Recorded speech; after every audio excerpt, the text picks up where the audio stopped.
interesting episode we got for you. Just a little bit. So I guess we'll start off by saying that this is the end of Cool Ranch Corner, but we're looking at several different types of content that we want to make together. So it's not the end of Danny Dorito, Kinger, and Genie Boy making content together. But there were several things that we talked about for 45 minutes before the podcast started. Mm-hmm. And some of those things were, one, Cool Ranch Corner, the name. My brother, who goes by Cool Ranch Chris, has expressed that, since he came up with that podcast name when we were doing it together, it didn't feel, it kind of rubbed him wrong that we kept using it. And so I get that. Yeah. And I mean, basically we kept the name just out of ease of not having to rebrand. So that's literally the only reason. Second of all, with everything I have going on besides the podcast, I felt like I didn't have enough time to devote to the podcast that it deserves. And because of that, viewership has been rocky, and I just feel like, I don't know, it's kind of a disservice to you guys for me to continue doing this podcast the way that we are. So we're thinking about doing a couple things. One, maybe a new podcast on its own channel that I wouldn't be doing all the work for, so it'd get a little more love. And then I want to do gaming related content together. So, we'd be playing Halo or Call of Duty and just shooting the shit, and it would get cut down to a 5 to 10 minute video, that we might release, once or twice a week or something on my channel. Along with my own solo version of that I want to do. I was kind of inspired by FaZe Jev and his style of video. So you'll see that soon. I'm just trying to get this last part of the vlog done. But yeah, we're not going to be posting Cool Ranch Corner anymore specifically. Because I also feel like having the podcast on my channel with all the other content that I do was also hurting it, because it's not. It kind of sticks out too much. Yeah, it kind of sticks out like a sore thumb amongst the other content I have on my channel. The G Fuel reviews, the vlogs, whatever else I'm doing. It just kind of, I don't know, it just doesn't feel like it's into it very well. Yeah, we thought that it would be best to be on a separate channel altogether, which we were talking about earlier before the podcast too. A lot of people that do podcasts that also are content creators and have their own pages, they have a separate page for the podcast specifically. So that's what we think would be best. We all kind of agreed that we could at least do an hour. That was the biggest thing too, is time wise, Danny has a lot on his plate and he's doing a lot, he does all the podcast stuff as well. I don't, as his editor, I don't handle any of that stuff. So he just expressed that it was getting too much of almost a burden in a way to him. So we're okay, well, we still kind of want to do the podcast though, so we suggested, we all came to the conclusion of let's have our own channel for it. And then I would kind of take over and do everything. But as long as we can keep it to an hour long episodes, I think that'd be right for you guys too. Mm-hmm. And you guys can, say in the comments too, however you feel about this, but I felt 2 hour long episodes was pretty crazy for us, because we're a smaller podcast. So, I mean, if we could keep them to an hour or even less, a little less, it's easier too for us, because then we can make clips for TikTok and grow the podcast more that way, instead of having to shift through 2+ hours of footage. So that was another reason why we kind of decided that. So also suggestions for the name of the podcast, let us know. Yeah, what should we call it? I mean, what do you guys think? I guess it's good to get your guys' take on things. I feel like there's gonna be some 12-year-old G Fuel boys or something in the, in the comments. Yes. The Battlecast. What the hell? But I'm definitely pumped to do the gaming aspect too. It's kind of funny that we're all getting to the point of wanting to do that together as the trio here, because I've been wanting to make gaming footage or gaming videos as well for my other channel, my actual gaming channel. So this kind of works out if we're going to do that. Gives me extra content So that'll be cool. So yeah, definitely looking forward to it. That's for sure. I think it'll be good content. We have a lot of crazy shit to talk about, and our gameplay is usually pretty sporadic and wild. So should be a fun time. Genie's little freak out moments are going to be great. Yeah. So, but it'll be cool to see it from all of our perspectives too. Yeah. So yeah. But no Battlefield. No, I got a refund for Battlefield. Zero chance. I got a refund for it. I was literally like 3 minutes away, like having the game running from like not being able to get a refund. So I really dodged a bullet there. I would have been out like $100 or something, or $80. Dude, literally 3 minutes to spare. If you play any more than 2 hours, Steam will like. I mean, I always select like Steam credit because I heard that like really increases your odds of getting a refund because like, oh well, at least the money stays on Steam. It's not they're not losing money. Buy a game eventually. Yeah. But the two things that they care about are whether you're gonna get it as like back to your card that you used to buy it or Steam credit, and then like whether you've played 2 hours or more of it. And I had an hour and 57 minutes of playtime when I looked. And I was like, no shit, let me get a refund. Because it's some bullshit, dude. It is such an unfinished game. Hours. They should have delayed it another year, man. Like it's I mean, look at Call of Duty. They finally they're like, you know what? You're right. These games need more time. And now it sounds like they're gonna do every 2 years. So Start making shit different. It's been the same cookie cutter shit for quite a long time. Grand Vanguard has been pretty much a breath of fresh air, in my opinion. I imagine Danny, you feel the same way, Genie. But 100%. For the most part, for the longest time, it was the same cookie cutter bullshit, and they just got $60 out of all of us every fucking year. Yeah, and didn't really make many changes, other than Warzone being introduced. But that's obviously had its own fair share of problems. Yeah, so. I mean, Call of Duty is literally the game that like got me obsessed with gaming and like wasted all that. I wouldn't say wasted, but like that's where all my time went when I was growing up is towards like Call of Duty. Mine was between Halo and Call of Duty for sure, as far as like a multiplayer aspect. I grew up more, so probably Halo. But like when Christmas time comes, like now it's starting to feel like Christmas time, right? Because December's like today's the last day of November, but it just makes me think. It makes me think of playing Call of Duty, and like there's a pie in the oven or like Christmas cookies, fireplaces going, like that's the vibe that I think of Christmas time. And it's got that winter chill, but you're just playing Call of Duty, bro. Winter chill, bro. It's like a switch flipped all of a sudden, and it's like super cold, man. The same way. I was gonna ask you guys how you guys were over on the West Coast. Florida got real chilly, man, during the nighttime. I'm not on the West Coast. Switch flipped. I'm in the middle of the country. He's in the Great Plains. You're in Arizona, are you? I'm in New Mexico. New Mexico. Oh, you're in New Mexico. That's right. Okay. I'm right next to Texas. That's right underneath Colorado, isn't it? Colorado is, I think... Because you said you were going to drive up, like, had you known that I was there. Colorado, I think, it's like up to the right. So it's like to the northwest. But you're right next to Arizona, right? Arizona, New Mexico? I'm right next to the shitty side of Arizona, where there's like nothing. Oh, okay. Yeah. Gotcha. He's in between Texas and Arizona. I think... So you're technically not the West Coast? What would you be? Midwest. And Delaware. Like the Midwest? You'd be the Midwest? Yeah.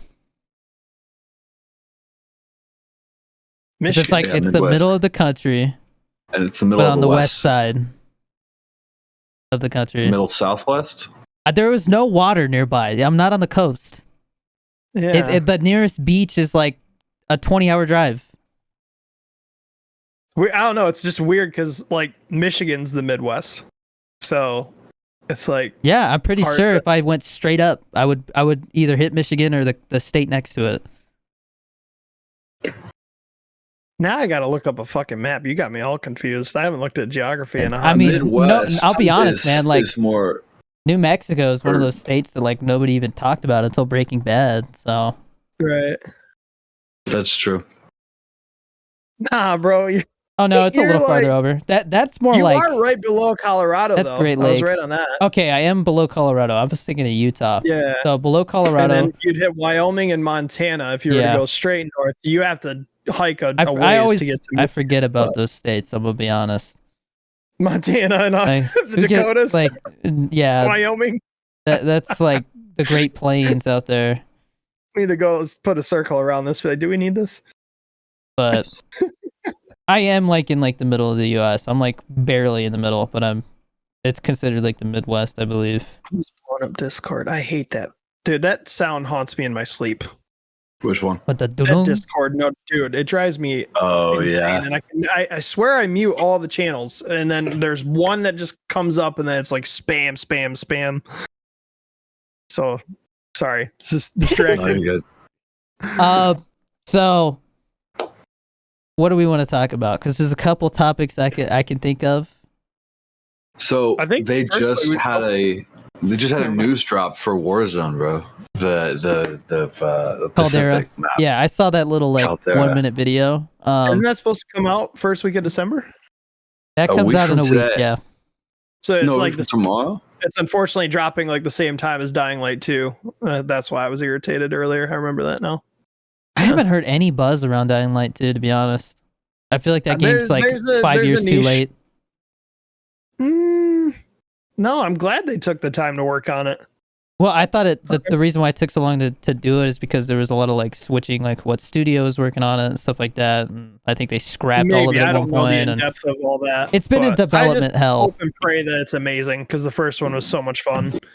So I'm gonna be binge playing the fuck out of that game. To me, it feels like a Division situation. Like people generally liked the first one, but the second one didn't change enough, and it came out like at a weird time. And I feel like right now is a terrible time to release a game because like all this stuff just came out. I don't think it's gonna be like much different, but the aspect of Dying Light was different at the time.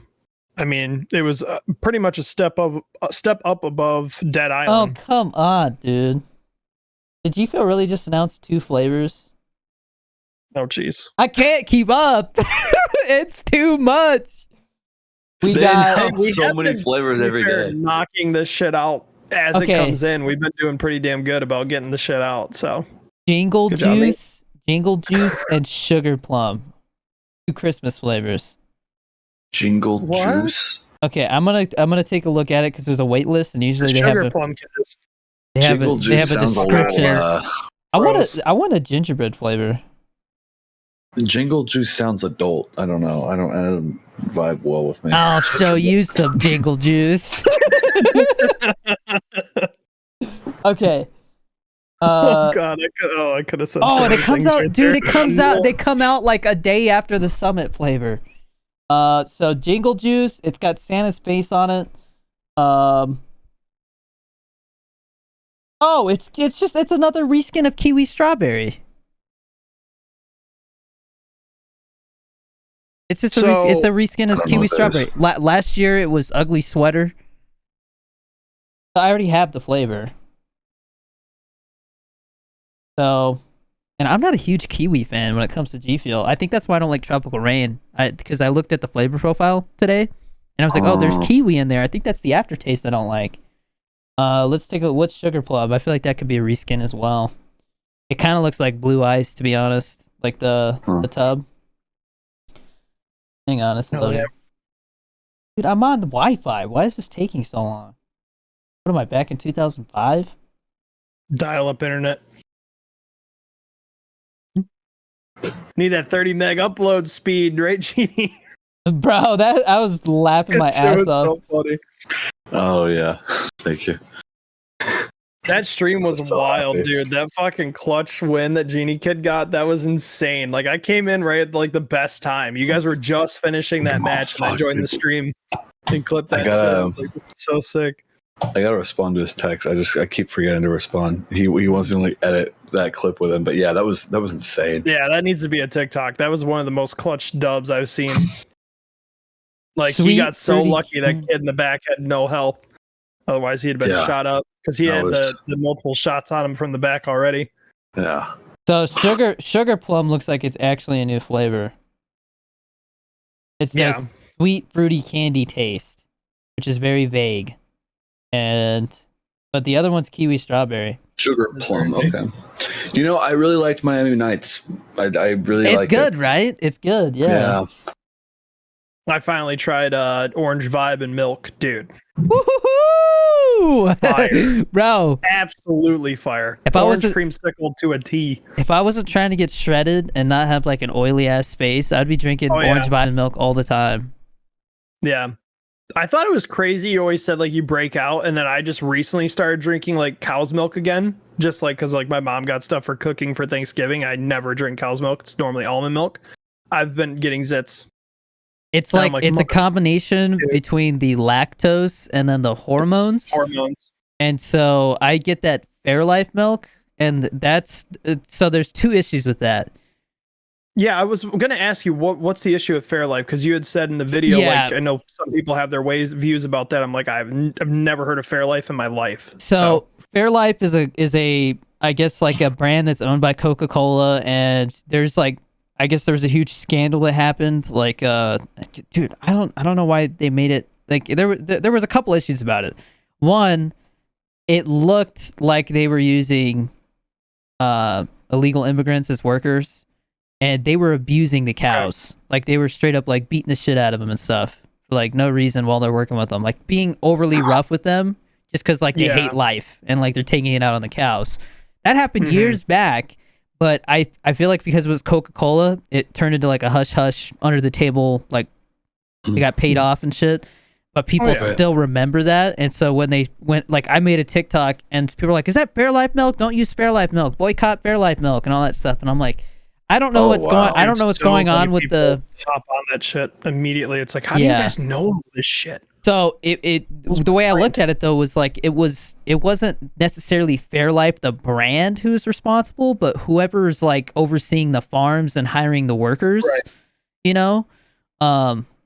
But like there's videos of like these Hispanic guys, like I mean they're cussing in Spanish and hitting cows and stuff. That's literally like what I saw.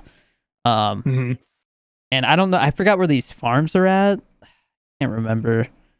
But I think now that there's definitely some shady stuff going on. Like a clip or something going around years ago, and people were like, complaining that they were being super abusive to the cows. I remember something like that.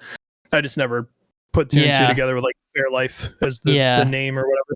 But I just remember saying that they were saying that like I watched the YouTube video where somebody did kind of like a little investigation on it and like why all of a sudden like nobody was talking about it, and it sounds like because of the migrant worker stuff and like some other stuff, like it was very like shady and kind of under the table stuff going on to get that like kind of like out of the news. And so like really weird, really shady. I would like to think that they fix some stuff, but who knows? All I know is that it's the only milk that I can find that is supposed to have like way less hormones in it, and it's lactose free, and it tastes like regular milk to me still. So I don't know what to do. Like that's the best way to review G Fuel flavors for me, is to use that milk specifically, or else I got to use like plant-based milk, which makes the G Fuel taste weird as hell. So I think I just have to bite the bullet on that and just use Fairlife milk. But I mean, if I drink a lot of it, I still like break out a little bit. But I've just noticed if I drink straight up like not as much. Yeah, if I just go like a gallon of like Shamrock Farms milk, like my face just turns into like pizza face, man. It's bad. Is it a milk thing or a dairy thing?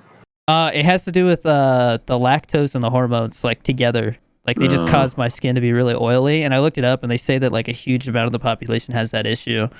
And like if you go, if I were to go see a dermatologist when it's happening, that's the first thing they would tell me is stop drinking milk. Wow. Yeah, there's just so many hormones in it, man. They pack these cows full of hormones so that they'll mature faster, so they can produce milk sooner, and then they do it so that they produce more milk and more often. So like it's pretty messed up, man. Like those cows probably have all kinds of nasty stuff going on in their bodies, and then as soon as they can't produce milk anymore, because like they can only do it for so long until their bodies just like can't do it anymore. Right. Yeah, like I mean, I've heard all kinds of different things. Like the meat products too, like what we eat. It's like, man, how much shit's stuffed into them too. You ever see like what they do to chickens and shit to make them more like plump?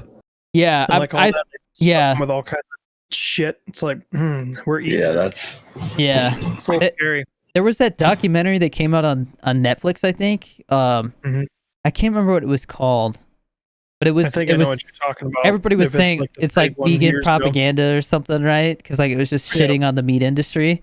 But they were talking about how the issue with farming and stuff like that like had to also do with what the cows were eating. But like, I mean, they feed them like grains and stuff like that. So it was like, so the animals themselves, the livestock, they're having an issue with the vegan diet. Right. You know, like they don't get enough protein and stuff. So then they have all these problems. And so they just pump them full of more crap to like deal with those side effects and stuff. It's a nasty industry, man. But we don't have a solution right now. Like there's too many people, and the population is growing at a rate that is not sustainable for the long term. You know, well, honestly, man, we're kind of lucky because like literally we're like, you know, one of those generations where it's like we're gonna see like the last of certain things because like they just overproduce and farm the shit out of it to the point where like stuff won't like grow anymore. Specific things, you know. I mean, like, have you seen was it Interstellar? They kind of that was the issue. Was it like with the farming and stuff like that? Like the soil was just so deprived of like nutrients that plants need to like grow that like they can only grow corn anymore and stuff. And like that's literally where we're headed. I think we're definitely living in like a pivotal point. Like, there's a lot of shit that's going to change within the next few years, and like I mean, they've pretty much said it's changes, honestly, especially in this country alone. Yeah. But I feel like a lot of the scientists now are saying that we're at a point where there's like no turning back, but we can slow things down, but like we're kind of screwed. Like when scientists start talking about like solutions, they're like, we should start looking for another planet. It's basically what it's turned into. Don't you think it's crazy that like Jeff Bezos stood down so he could start working on that, and then also Elon Musk has been working on a way to get to Mars? Like, does anybody? Once I realized that Jeff Bezos, that was like one of the main reasons he quote unquote stepped down from Amazon. I'm like, that's it's a little interesting there, guys. Two of like the most wealthy motherfuckers that are running this country, pretty much as far as their products and businesses go. They're looking to get the fuck out of here and get to Mars. It's like, I mean, dude, they talk about a lot of stuff behind closed doors. Scary.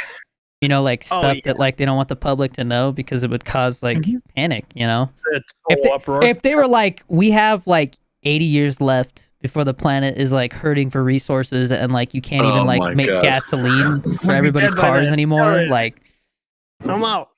I don't know, man. That's the thing too. Is like as technology is getting better, the life expectancy is like expected to like double or something like that at some point. You think so?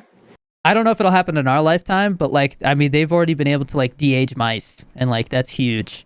Like that's like the first big step. Would you want, like, that's a question too. Like, would you guys want to live longer than what we're already set to like live at? Only if I can live at like, because like there's been shows and movies. Yeah, there's been shows or movies where it's like you're stuck at whatever age you're at, but you don't age anymore, and it's like, well, that's kind of like a gamble. Like it just depends on when it happens, you know. Oh, if I could stop aging from here on out, set. Rest of the life, if I could, but I lived off like a normal amount, like the 80, 100 years, whatever our expectancy is. Like, I don't care so much about here at 28, please. I don't care so much about living past 100 as I do like being healthy and able to still like go for a run if I wanted to, you know, because a lot of old people can't do that. Isn't it crazy how a lot of us are like, nah, we're good at about 100 years. Like, well, I mean, dude, like you watch those interviews where people talk about like these old people who are like, you know, living to like record ages, talk about like life and stuff, and you always hear them saying like how depressing it is because like all their like most of their family, most of their family's dead, all their friends are dead, and like they're just kind of like frail as fuck. They're like waiting to die, and like the only reason why they're not dead is because like they don't think it, you know, obviously they don't believe in like offing yourself or like you're just living out your normal euthanasia life. You know, so it's like like, dude, that reminds me, man, because TikTok, there's some wild stuff going on TikTok, man, and like you can easily go down a rabbit hole about some of it. Like, did you see there was a video where like this guy, I don't know if it's a guy or a girl, but they're dressed like a girl but look like a guy, and they're like dancing in this. You saw that?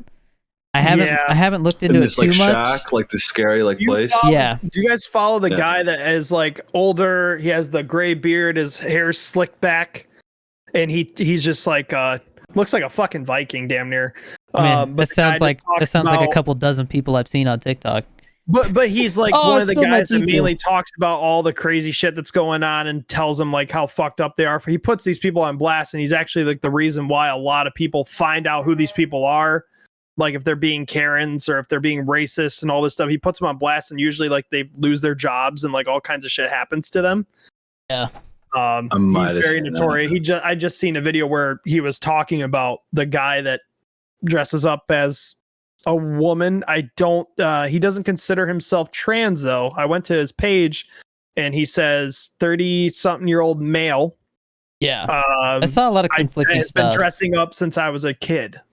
So he just likes to dress in women's clothing, but he doesn't, in his mind, I'm going to say his mind because that's what he goes by as a male, consider himself transgender, but he dresses in women's clothing. Hey, whatever floats your boat, buddy. But he's gotten a lot of backlash for it because a lot of people, he looks like he's, I'm trying to say it in the nice terms and respectful terms. I guess in other people's eyes, he looks like he's just kind of like been through rough times, I guess. Okay. I don't know how to explain it. You know what I mean? Like, it's just like he's getting a lot of backlash and people are making jokes about Silence of the Lambs. Yeah. All kinds of stuff. Yeah. Relating to what he looks like. You know what I mean? Yeah. He's getting a lot of backlash and he's just trying to fucking live his life and dance on TikTok, and he found a platform where he thought he might be accepted. And now, because there's a fairly decent chunk of TikTok, it's a bunch of fucking assholes. I mean, that's just the internet. Feel that way anymore. It is the internet. Yeah. That's what a lot of people think people need to understand, especially if you're a little softer. You understand that the internet is the fucking internet, and everybody and their sisters on there with all kinds of different opinions, views, outlooks. It's not a safe place. I know you're trying to have a serious moment, but like, it's just, I keep seeing the videos where people green screen themselves into his video dancing, and like, I just saw one where it's like a chihuahua just sitting there. Like, I'm not for one of them like making fun of people because I don't like that. It has nothing to do with that guy. It's just funny because it's just all these random ass people. Funny with the dance. Yeah. Somebody did one where he was doing I forget what it was. It was the main country song, the girl song, like they get all hype. I forget what it's called. But somebody just green screened them in and they were doing like mosh pit dances. Yeah. Oh my gosh. I saw one where it was like a chihuahua, and like the way that they green screened the chihuahua in, the chihuahua was like 3 times bigger than any person in the video. So there's just like a giant ass chihuahua in the middle and everybody's dancing around him.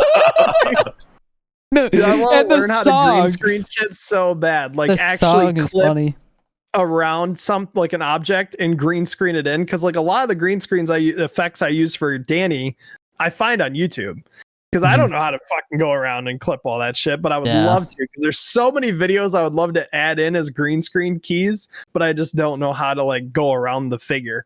And there's the one guy who's doing the dance that I can't even explain the dance, man. Like there's always you always see the one person with him. But like, it's like, I think it's a girl with like long hair, and she's doing this weird ass dance, and it looks like something out of Fortnite. It's so funny, man. Right. It's so funny. Oh, he is one of the Fortnite dances, like the OG ones. Yeah, like when it was really blowing up, and like I would scroll, and like every like 10th video was like another one, and like you would see like some people added one, and there was like already 10 people in it. Some people started over. It was just really interesting seeing the different ones. I saw one where the guy's just standing there like with his hands in his pockets, like, where the fuck am I? Like, just random stuff, man.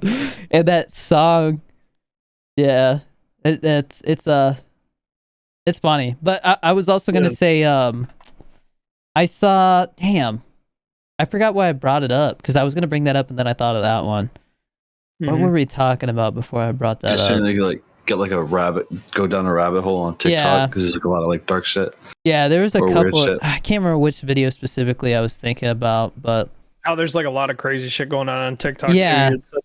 All these rabbit holes. I saw one where this lady's like, she goes on for like almost a full minute saying like, do not stay away from crowds, don't do this and that, and she keeps saying something about a download, and I'm like, what is this? What is she talking about, man? Like, and then finally at the end, she's like, I am a psychic medium.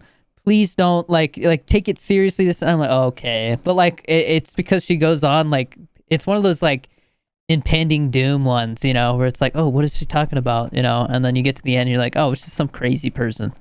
I also hate the fact that people do that shit when we're already in like such a fear. Oh yeah, like for the country, it's like they're now we got a new fucking variant. What's it called again? Some Omicron. Random shit I've never heard of. Like, what the hell? That sounds like something out of fucking Resident Evil. I'm pretty sure somebody said it was like the race of aliens in like Futurama or something like that. Dude, it's just shit. Like, when's enough?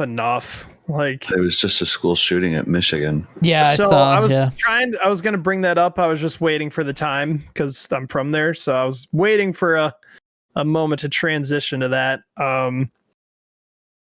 Shooter's 15 years old. Oxford High School. Oxford, Michigan is a small town. Yeah. 3 people are dead, 6 are injured. And that's crazy. Yeah, not a ton of details yet, but no. They're doing a sweep of the school right now. There was a mom that posted on my friend's something that she's seen, because we're obviously a lot of people I have on Facebook are from Michigan. And she said they went and got their kids early because they seen all the police running to the school. I mean, it's a small town. Like, you know, like if police are rolling out in numbers like that, something's happening. So they kind of got their kids out of the school or whatever. But yeah, they were doing a sweep. Shooters in custody. But 3 are dead. 1 was shot directly in the face. That was. I mean, we don't need to go into details about how they. Yeah. But it's just like, it's sad. He's 15 years old. I mean, it's sad. Like, that's like 15. Obviously, I don't like it goes into politics talking about gun stuff like that. So like, I don't want to get into it too much. Like the Kyle Rittenhouse thing. The Kyle Rittenhouse thing. Like, there's a lot to say about that, but I guess the basic feeling I have about that whole situation is that I think he was looking for trouble. He got he got what he asked for. He got trouble. Mm-hmm. And like, I don't think it's right that like he decided to like, you know, go looking for trouble and all that, and then that what happened. But the way that they were prosecuting him was definitely, I was like, if he doesn't win this case, like, it just shows how messed up our system is, because like they made it seem like he purposely, like, you know, the way that it went down, like they just tried to make it seem like he was unprovoked and just shot some people. But like, I mean, one guy was trying to take his gun. The media definitely twisted a lot. Yeah, it was a lot of he said, he said, she said. I can't say S's with my aligners, which, by the way, 6 weeks to go. I'm ready for it to be over, because every time I switch trays, it feels like my teeth are getting ripped out. Yeah. Oh. Yeah. Yeah. But I wonder, is that how people with Invisalign and braces feel? Do they go it's literally this. I talked to the dentist yesterday, because I went to the dentist for like the first time since I got out of the military, and he thought they were Invisalign. He was like, they look exactly the same. I would have never guessed. And then he like ran up through some ultrasonic cleaner thing for me, and I was like, cool, dude, thanks. And then dude, there, like, I'm not gonna like dox this dentist or whatever, you know. I don't want to do that, but like everybody there was really cool, except like the like overhead doctor, like the one that like has the final say for anything, like has the final opinion on stuff. And like this doctor, I won't say anything, but that doctor came in and was like trying to persuade me to stop doing this in favor of actually going through like their dentist and getting Invisalign. And I was like, why would I do that? It's the exact same thing, except I don't have to schedule appointments and pay for you to tell me what to do. and she didn't. This person did not like it. She didn't like it. Okay, there's he and she's. It doesn't matter for doctors. No, because they're not getting your money. Yeah, no. Basically, what I said was like, yeah, I kind of, it's like she went on this long rant about it, and I just kind of like, I just sat there and just listened, but I didn't say anything because I was like, there's no arguing with a doctor. They're gonna be, oh, I'm a doctor or whatever, and it's like, it all just comes down to them not getting money in their pockets, and they're upset because something new came out that is getting rid of the middleman, aka them, and they're upset about it. Just like when fucking Uber and Lyft came out and the taxi drivers had an uproar because they didn't fucking get business anymore. Well, sucks to fucking suck. She's like, well, we do the molds, and then one of our orthodontists takes a look at it, doesn't that? I was like, they had an orthodontist look at my molds. And I was like, they did the same thing, and then she's like, oh well, when it's over, we'll give you retainers so it doesn't go back to normal. They do the same thing. It's literally the same thing, lady. And and then she you out of the fucking middle. And then she proceeded to tell me that I have I don't have any cavities, which is I'm surprised at 25 I still haven't had a cavity. And that the only thing she sees is that I have some like acid scarring on my teeth, which she's like it could be from a number of things. And she's like, do you drink a lot of soda? I was like, no. Do you swim in chlorinated pools a lot? No. Do you have heartburn? No. Do you drink like a lot of like citrus stuff? No. She's like listing all this stuff and couldn't figure out what it was, and I was like, well, I drink an energy drink and like that's powder. Meanwhile, you're drinking she said every morning. She said she's like, well, if you're drinking something that's acidic, every time you drink it, you need to drink some water too to kind of rinse your teeth, and that's what I do. I pretty much drink both whenever I do. That's even how I am drinking this twisted tea. Like if I didn't drink water right now, my teeth are like killing me. Not killing me, but it just they feel weird, And then this other dentist who was listening was like, well, like if I was coming in for cleanings every 6 months, that would probably help prevent it more. And then like, he was like, it could be like the toothpaste you're using. If you're using a whitening toothpaste, they're kind of abrasive. It's almost like sandpaper on your teeth. They are. That's what I use. I do. So I'm going to stop doing that. Do you feel like your teeth after you brush, they're like weird? They got like a weird texture to them? No, it's not really. No. Mine just feel like a little bit different than normal. They're not like, they're smooth and stuff, but like they still feel like they have something on them that's working to get them white, I guess. Yeah. It's like, obviously there's going to be a residue or whatever to try to, that's kind of the whole point. Yeah. Well, and then, but she was like, well, then you must be a snorer. And I'm like, no, I don't snore. Like, she was just coming up with all this bullshit. Like it felt really weird. It felt like she was trying to like. That's weird. I don't know. They were. Yeah, trying to get money out of you. Yeah, and the other dentist was just like, yeah, no, it's probably this, and that, and like he was super cool. And then when he cleaned my teeth, he was like legit talking to me and stuff like that, and like seemed like a cool dude. Didn't try to bullshit me. He gave me a bunch of free stuff. He gave my wife a free like one of those like nice like electronic toothbrushes that cost like $80 or something like that. Oh wow. Damn. I was like, give me one of those. He's like, we're all out. I'm like, damn it.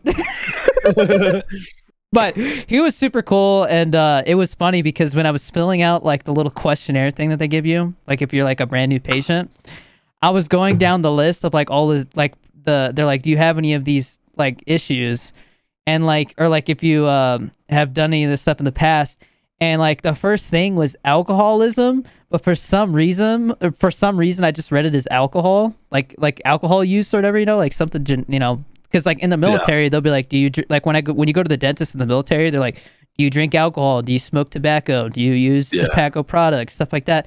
So I thought it was like that, and so like he's like working on my teeth, and then he's like, oh, I forgot, this has alcohol in it. You're not gonna like relapse or something, right? Like this and that. Like I could use something else. I'm like, oh, bro, I didn't mean to put alcoholism. I'm sorry, I'm not an alcoholic. I was like, I thought it, you know what I mean? I was like, I'm an idiot, man. I need to fix that. But it was funny. I was like, thank you for asking, though, man. Like if I was somebody who was, struggling or whatever, like that's probably a good thing to like note, But yeah. Dude, like the technology they have at dentistries now is ridiculous, man. They did like this 3D mapping of my teeth with some like crazy camera thing they put in your mouth, and like they were like, we're gonna be able to see like when you come back, how much your teeth have changed, you know, because of like your aligners and stuff like that. And I was like, yeah, that's pretty neat.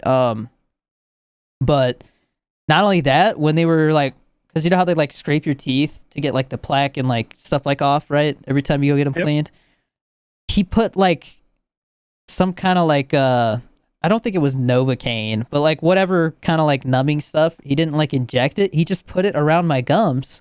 So when he was scraping, it didn't like hurt when he like we had to get under my gums and stuff. I was like, bro, in the military, they're just like, sit there and shut up. And like, just like, they don't care if you're in pain or not. So I was like, dude, this is like, this is like going to the dentist is not that bad. I used to hate it, you know, but like, it was actually a pretty like, I thought it was a fine experience. The only issue I had from not going to the dentist for a year and a half, besides like the acid stain or whatever they said, which they said was only on the back of my teeth, which was really weird. I don't know. It didn't make a lot of sense to me what that lady was saying. That right now, I'm like kind of like thinking about my teeth. It's harder to get to the back of your teeth to brush. Yeah. In comparison to the front, you know. I guess, yeah.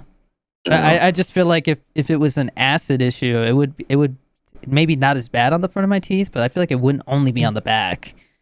I don't know. Mm-hmm. She was like, well, I just letting you know because in like 20 years it could be an issue, and I'm just like, okay, like I guess I'll rinse my mouth and.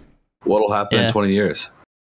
Like my like she said like the bones in my teeth could become like super fragile because they're exposed more from like my teeth being worn down from overexposure to acid. So, yeah, no, it was weird. It was weird. I definitely want to look into that more. Shoving acid down. Well, mine got to be fucked then, because I got acid reflux, heartburn. Yeah, that's what I'm saying. I'm like, bro, I got miserable. I'm scared to go to the dentist now. I'm like, you're acting like my teeth are gonna fall out of my head, and you can't tell me why. You know? Yeah, that's the fucking thing. Kind of weird. Yeah. That's another thing. People are so shady, Doc. Dude. This is a thing I want to talk to you guys about. So I think I talked about it on the podcast. I'm not entirely sure. I had went to the ER when I was in Colorado because my blood pressure was at critical levels. Yeah. Runs in my family, blood pressure, yada, yada. I got my bill a few weeks ago. Mind you, I don't have insurance because I work for Danny, so I would have to have my own LLC in order to have, which I'm working on, but I don't have, like a healthcare plan. So they sent me the first bill and it was about $360, which, mind you, this is what I did while in the hospital. They check me in. I go lay on a gurney or bed, whatever. They check my blood pressure, which is exactly what I was doing at home. So no different. I have a portable machine that I bring with me.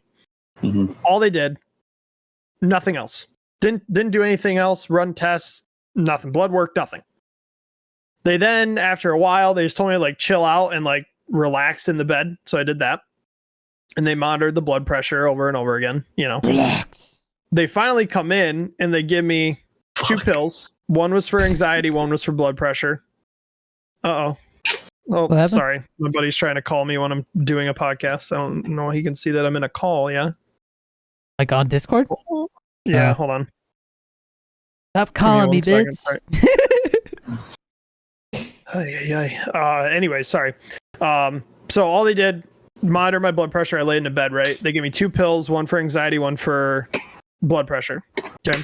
Then they wrote me a prescription to go pick up from the doctor. That the whole thing for the blood pressure / anxiety medication, that kind of did both.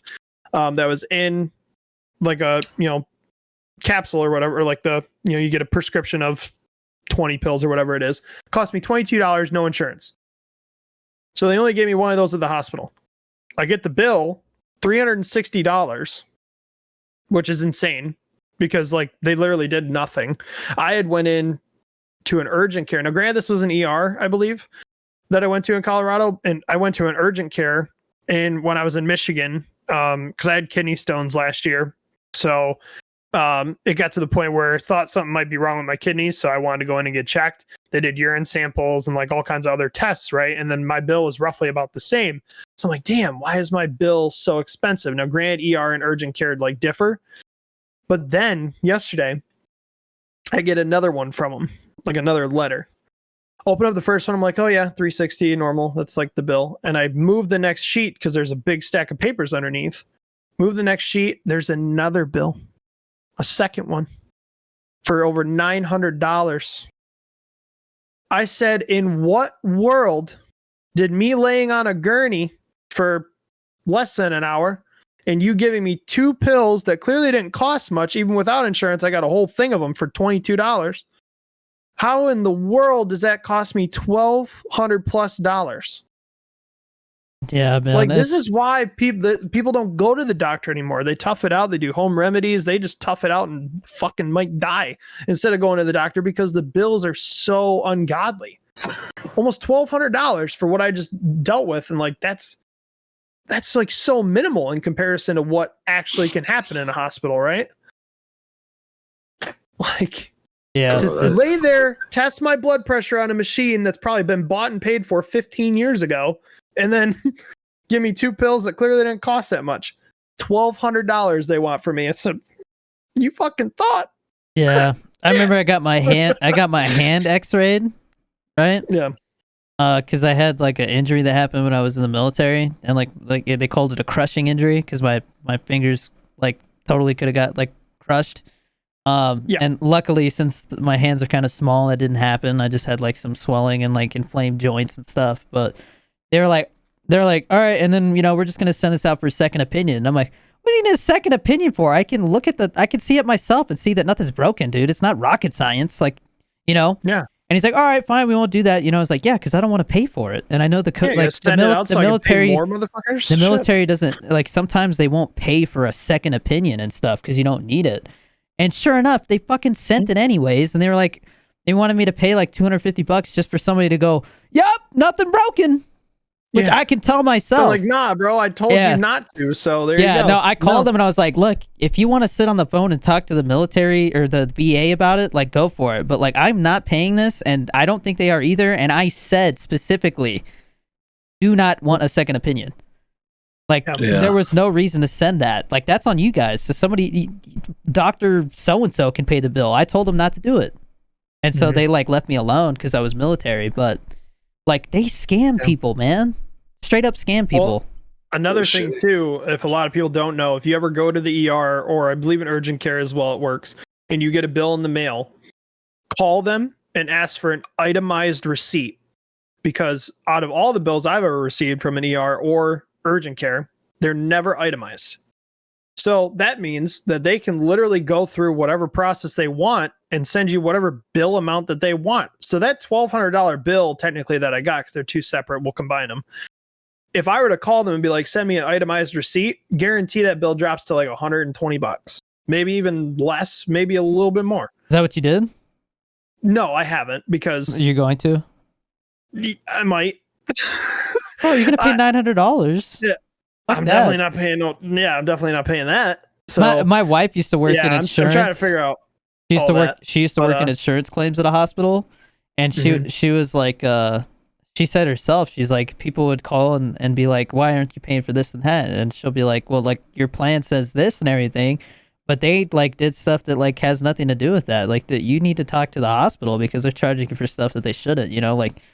Yeah. And not only that, but like, who charges $50 for gauze or something, like something like that. Right. And then she's you always like, ask for itemized. She said there was always a lot of cases that she would look and like they would be like, I don't know, a crazy amount of years old. Like, people just wait till it defaults, instead of pay it. Like, they'll literally like, they would rather have like literal debt on their record that like, if the hospital wanted to, if it was enough that they were like gonna come after you, like if it was a couple $100,000 or something, they might come after you later on. But after so long, they just kind of like forget about it. Like, they act like it's not a thing anymore. I can't remember how many years it is. It might be 5 or 6. Living in Florida as well, as they passed a law to where medical bills do not show up on your credit. Yeah. So not every state's like that. I don't know what other states are. I know Florida is, which is nice. It shouldn't affect your credit. Stupid. The thing is the healthcare system in our country and a lot of other countries is fucked. But like, there's no solution to it that makes everybody happy, and so it just gets argued about instead of actually doing anything about it. I guess I don't see like why we haven't incorporated what Canada does. Because Canada saw major inflation after they did that. Like that's why a Big Mac costs like $10 there. Yeah, a Big Mac is like double the price. Just for an example, Canada's expensive, man. Everything went up in price. I don't know if it's that crazy. I have a lot of Canadian friends, and they've never complained. Because they're like that. That's just how it is there, man. Like after a while, you stop complaining because it's just the norm. It's not like it happened like super recently. Right. I don't know. I guess I would almost want to. That's one of the reasons why they pay push for more and then have like because you have free access to healthcare. I feel like that's like super important. And it's like, yeah, you could pay. I mean, but also at the same time, do you need to go spend $10 for a fucking Big Mac? Like maybe that's also a reason. Because like even you ever see their cigarettes on the back of their cigarettes literally show they will have like pictures and shit of what happens to your lungs and all this shit to deter you from buying them because of the fact that they offer you free healthcare. And then also, like, if you were to come into the hospital, you're not going to get prioritized over some. That's another thing that kind of works out in their favor, too, is like if you're a smoker and you're an alcoholic or all these other things, and somebody comes in that isn't those things, they get favored over you because you chose to fuck up your own body. And they tell you and they give you all those signs of like, hey, this is what it does to your body. So when you take advantage of our free healthcare that we have in this country, guess what? If you did that shit to your body, we're going to take priority over the guy that didn't do that to his body because he's just fucked up from something else. And I don't know if I'm not 100% sure on this, but I think when they legalized marijuana in Canada, like a huge percentage of the tax on it like went towards healthcare. So that's one solution they had. I don't know why we don't do that here, man. Because Colorado has been putting a bunch of money into the school system. Oh yeah, medical marijuana and all that. So many like it's not positive even medical. Things. It's just recreational there. Right, but I'm just saying like weed in general. It doesn't even need to be medical. I know I said medical. Weed in general has so many things that can help so many other issues. Like, you know, like you'd be prescribed 5 different pills, but you could just smoke some fucking weed or take an edible or whatever that could help you with those things instead of taking those 5 pills. But we're a heavily pharmaceutical country. Well, I mean, that's part of the conspiracy as to why we haven't yet is because you can't patent a plant. That's what they always say. You know, like, what are the pharmaceutical companies going to do?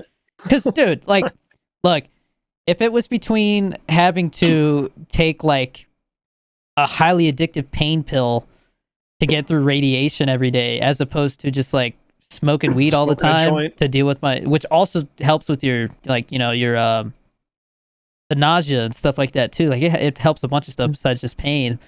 Of course you're going to take that, you know, especially since it's way cheaper, man. You know, like it's it's a cheaper alternative and a quote unquote healthier alternative. Yeah. I think there's definitely like there's definitely like a shadiness to the stigma around it. And, luckily I think during our lifetime, we're definitely going to see a huge shift. And like, I think it'll be just as popular as alcohol at some point soon. Definitely. It's going to be normal at the table.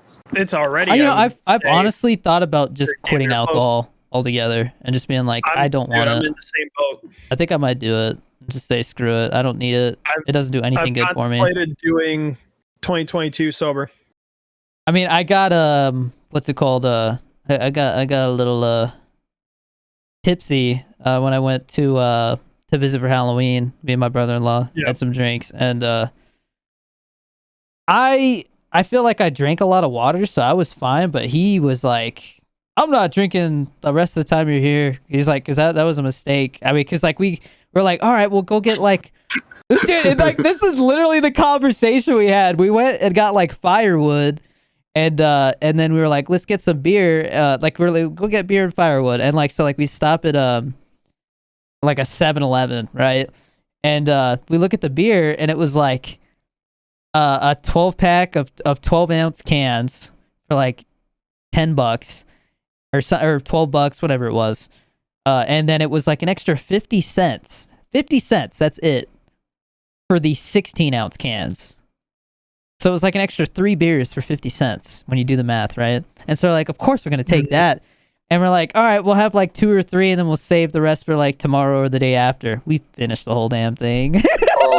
we just smashed the whole thing, and then like, oh man, like I was like it was like 3:30 or something like that. We were just playing like Cards Against Humanity and like watching Step Brothers. It was fun, but yeah, I think that might be the last time I drank because it was just like, I don't know, man. Like, I think I have a thing on my phone because I was like tracking it. The sober app? No, the or like legal addiction app. What are you talking about? I don't addiction app. It's just a countdown on my phone. I have 3 things that I count down. One of them I can't say. Things that like track that stuff. Like you could say, no, it's not that. Stop drinking this day. Okay. It's literally just countdowns. So like I have something that's up in like 42 days, legal marijuana sales in 122 days, and then I can start looking for a house in 199 days. But as soon as like there's a dispensary like right there. Like there's a couple, like there's a lot around here. Usually states have them in like certain counties, but it seems like here in New Mexico they don't care. Like if I wanted to open one up next to a McDonald's, they wouldn't care. It seems like. I think there's literally one next to it. Yeah. In Colorado, they had them like off on their own like street. It was weird. At least where I was at. Well, now they're all over the place. Like you could literally walk. I was just there in July. I guess it depends on where you go. Like I think Denver is different, but Denver's definitely different. Yeah, because there's literally one. I mean, fuck. We looked up one, didn't have what we wanted, so we went to another one that was like 2 miles down the way, maybe less. Yeah, maybe like a mile. I was curious, and like when we were in, because we went to Colorado Springs, and I was curious, and I looked it up, and there was like none there, because I guess it's like a touristy area, so like they like decided not to have it there. But makes sense.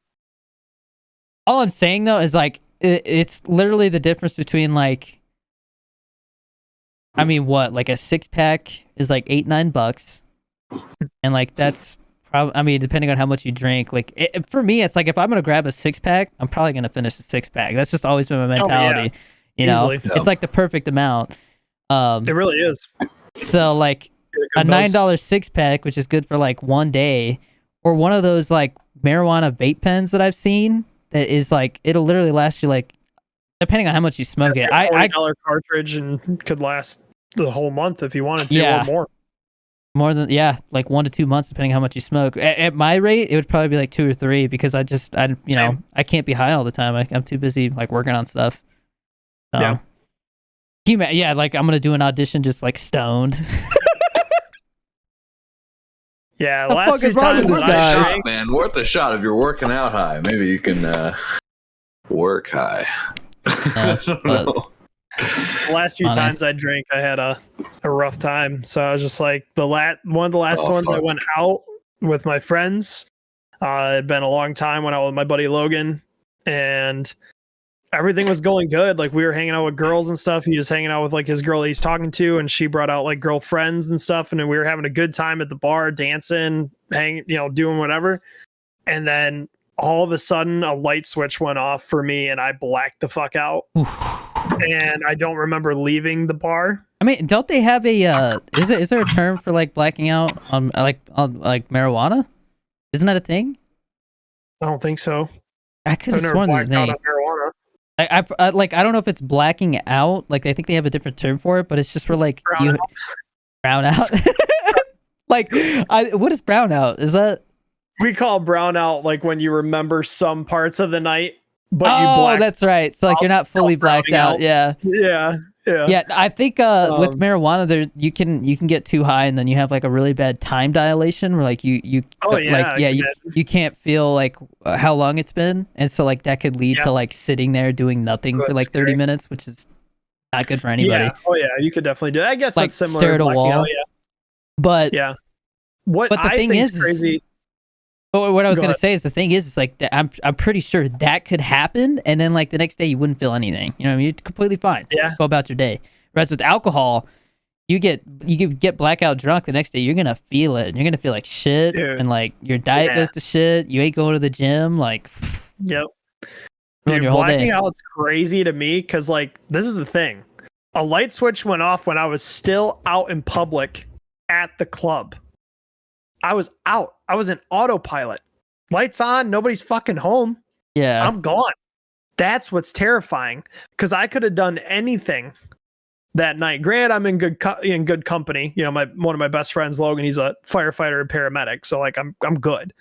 But like, I don't know what the fuck's going on. But the thing is, too, what's crazy is nobody else around you knows that you're blacked out. Nobody else knows that you're fucking checked the fuck out. That's what's terrifying about drinking. And unfortunately, in the past year, I've blacked out quite a few times, which is nuts because I drink a lot. And granted, I fucking drank a lot that night that I went out. So the problem is it all just caught up to me, and then I was out. I don't remember the Uber ride home. And then the last thing I recall is that I went to the bathroom apparently and locked myself in the bathroom, and I puked all over myself because I physically, like, I sat on the ground and just couldn't get to the toilet, I guess. So then my best friend of fucking however many years had to literally strip me out of my clothes and drag me by underneath my arms to his shower so I could fucking rinse off. And then he put clothes on me and put me to bed. You just reminded me of something. That's how bad I was. So, and then the last time I just drank over on Thanksgiving, I was drinking Happy Dad seltzers, and I had the worst acid fucking reflux that I had in a long time. So I'm like, dude, at what point, not to mention the next day after the me blacking out and throwing up, my fucking car got towed. Oh my god, dude! Because I'm in my buddy Logan's apartment complex, and there's visitor fucking parking. This is enough for I would be like, I'm never drinking again. This is not. That's exactly why I'm at the point of like doing 2022 sober. Because I'm fucking done. I'm not even talking about that. I'm just talking about like, okay, like realistically, if I live to be like 80 years old, I'm probably gonna have, you know, a glass of champagne at a wedding or something at some point. Right. But like, I'm talking about like, I just like if I'm at a party or something like that, and they're like, you know, everybody's passing around drinks, like I'm just gonna be like, no thanks. Like it's not appealing to me. Like I don't want to like feel like shit for sake of having a little bit of fun. It's so temporary. It's just not worth it. Right. I would much rather just like whip out a vape, like a marijuana vape, and then Dude, so I wanted to finish this real quick. I parked in visitor parking at his condo or apartment, whatever. Apparently, unbeknownst to me, and he didn't let me know, you have to have a guest pass in the rearview mirror dangling from it, as well as park in visitor parking. Each resident is given one guest pass. Well, guess who has that fucking guest pass? His roommate. So he should have his own guest pass, but the way that works is they're not really meant to cater to people with roommates. Yeah. So Becca, the girl that my buddy's talking to, parked behind him kind of illegally because she's still kind of in the road that leads into the apartment complex. She didn't get towed. And her friend that parked in a fucking handicap spot and she doesn't have any handicap tags didn't get towed. But I got towed parking in the same fucking spot that I've parked at the last 5 times that I've went to his house. I get towed $185 that I had to pay to get my car back. And I parked in visitor parking, and I was sober because that's when I got there. I literally got there, parked, we went to dinner, and then we started drinking. Yeah, I was gonna say when I was first, like my first year in the military, the apartment that I was living at, because it was like government leased housing, they called it. So like they pick an apartment for you, and they have a contract with like the military. It was literally like a 2 or 3 minute walk from a bar. And so, like, people would, like, my roommate was in a different department, same rank, but in a different department. So he had, like, a different group of friends than I did. And they would all come over and, like, crash there because they could literally walk from the bar and then, like, fall asleep on the floor. Like, that's how much they liked getting drunk. And there was one time, it was somebody's birthday, and they, like, went all out. Like, everybody was, like, stumbling through the door, couldn't really walk. And I remember I wake up the next morning to go to work because I had like duty on the weekend or something. And I'm like, hey, bro, wake the fuck up, man. You pissed on the floor. Like he literally like fell face down and like pissed himself. And I'm like, there is a huge piss stain. Oh yeah. Like you better go rent a fucking carpet cleaner, bro. Like I was like, bro, this is like your college's best friend. Yeah. We shared back in the military. It was a long time ago, like 6-7 years ago. in college we had dorms that were literally 2-person per room, and then we shared a living room and kitchen. So 8 people in one dorm room, mind you.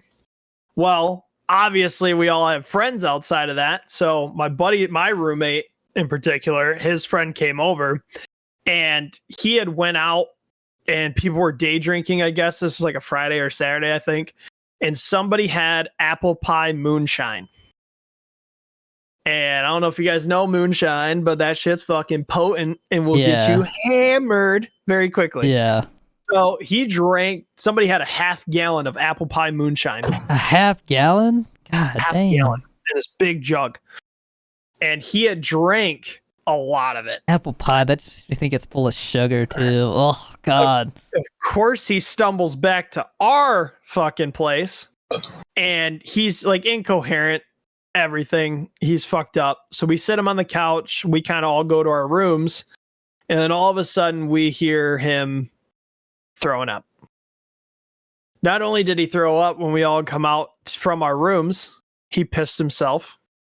Yeah. And threw up all over our living room. We had to then drag him into the bathroom and put him in the shower so he could finish doing what he did. We kept him upright, make sure he was safe, or as safe as he could be, to fight it out, get it out.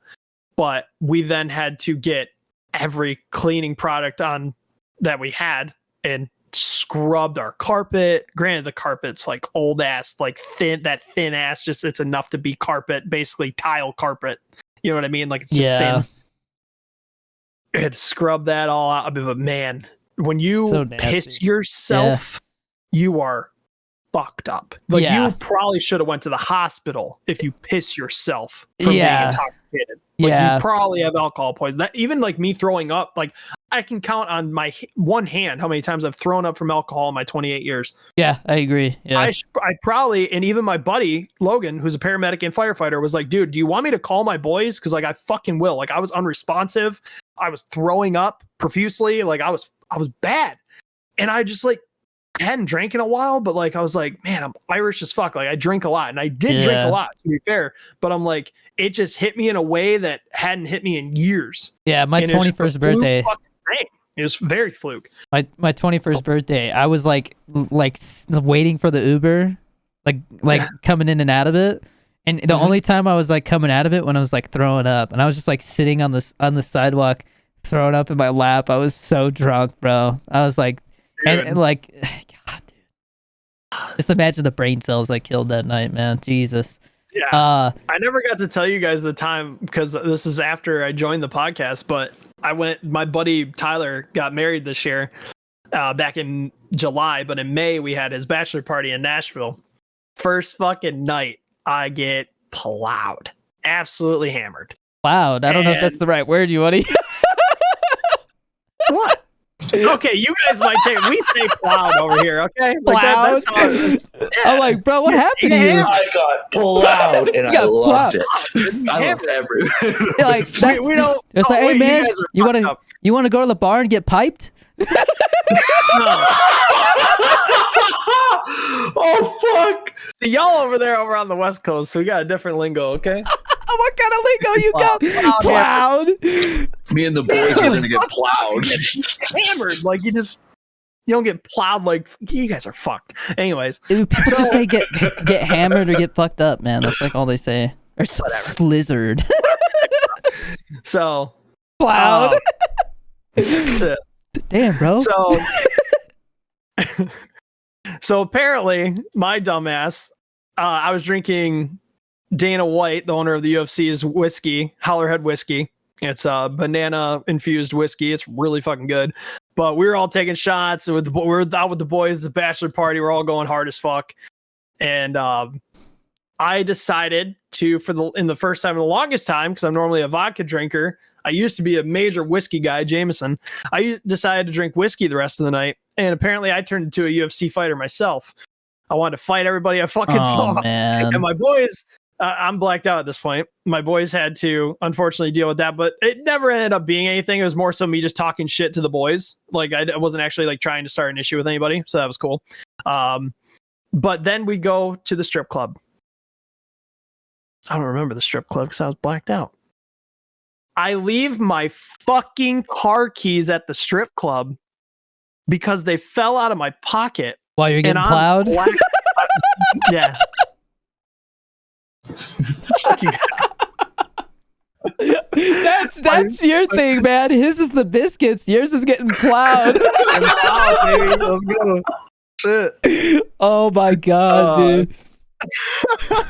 So my keys literally fell out of my pocket at the strip club. So like the next day I wake up and like I wake up out of my bed and I'm like, A, what the fuck happened last night? B, my ass hurts like hell. I always, when I wake up, I check wallet, phone, keys. My 3 go-tos. Make sure I got phone's on the charger somehow. Always great when you black out and you still somehow plug your phone in. Cool. Wallet's good. Got my credit cards, debit cards, cash is it. We're good. You just have somebody else's driver's license. Where my keys. So I freaked the fuck out. I'm like, boys, I was like, what did we do last night? So obviously I had to get the whole fucking, that's when you black out. You have to go to your friends and be like, hey, for the responsible adults that didn't black out last night, what the fuck happened? What did I do? Because I don't know anything. So they're like, yeah, by the time I also fell in a bush that night. That was fun. Oh my God, dude. You had an eventful night. Dude. Got plowed, first night in Nashville. First night in Nashville. We're going hard for the boys' bachelor party. So, come to find out, they're like, dude, like last thing that we did was go to the strip club, and then we came back. My keys are on a Tickets to My Downfall MGK lanyard. It's black and pink, like you can't fucking miss it. So I was like, dude, like we gotta call around and see like what bars did we go to, whatever. Like we got it. My keys, and mind you, I drove from Florida to Nashville, so like I need my keys. So I called the strip club. They're not open yet, of course. So we wait until like 4 or 5 when they did open. Call them. They're like, you know, what do they look like? Whatever. I was like, you know, MGK. And they're like, yeah. Like Tickets to My Downfall is his last album. It's on a lanyard, long lanyard, black and pink. You can't miss it. If they're there, you know for a fact.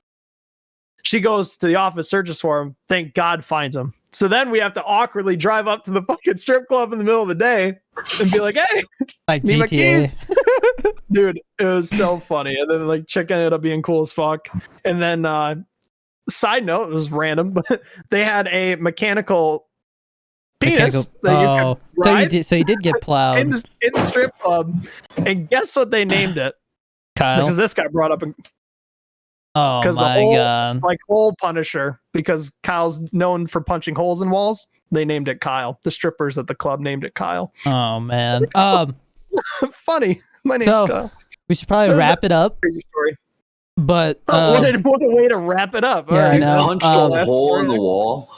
No, that's what Kyles are known for doing. Like they say, like the drink Monster, they punch holes in the walls. We have a bad rep. Cool. They named the mechanical penis that because hole punisher. I've never heard of one of those. I thought you were just gonna say mechanical bull. That's what I'm saying. No, they literally have it's like it was specially made for the strip club. Is there a saddle on it? Like what? Yes. Yeah. It's literally like one of those things you put a quarter in and you fucking get on. What the fuck? Funny shit. Never seen shit the like last thing I wanted to mention was Genie. So I don't think I told. Maybe I told Kyle to watch it. Genie. Midnight Mass. Where are you at in that? Yes. I started it before you guys, and then you brought it up, and I said I couldn't get into it. Oh, that's right. I'm on episode 4. Okay. I'd be down to give it another chance, though. Bro, it just gets like, yeah, it's definitely a lot of talking, but like the mystery aspect of it was really interesting to me. That's like the only thing, and I like, yeah. And the acting, like the guy who plays like the preacher, his acting is phenomenal. Mm-hmm. He's great. Like, anytime somebody else is on screen, I'm like, bro, go back to the preacher. I don't give a fuck about these two. Mm-hmm. But yeah, no, I liked it. I like how it was like a one-off thing, you know, like they didn't have to set up for another season or anything like that. It's just like its own self-contained story. Dude, the last episode is fucking bonkers, man. So much shit happens. It's crazy. So you finished it already? Yeah. No, I finished it about a week ago. But hell yeah. Yeah, so I guess that this is the final moment of Cool Ranch Corner, but we'll have to come up with a name for the new podcast. Nope. The G Fuel Boys. Any suggestions? Again, leave them in the comments. We can't talk about riding mechanical penises and then put G Fuel in our title. That's a terrible idea. That's a one-way ticket to losing a sponsorship. Depends on how lenient G Fuel is, though. Like they're pretty lenient, but I think when it comes to podcasts and stuff, like brands are typically fairly lenient. I feel like the hole in the wall. What the? The Hole in the Wall podcast. I'm just picking. Yeah, we talk about like somebody's like the Hole in the Wall podcast. What do you guys talk about on there? Well, we talk about getting plowed.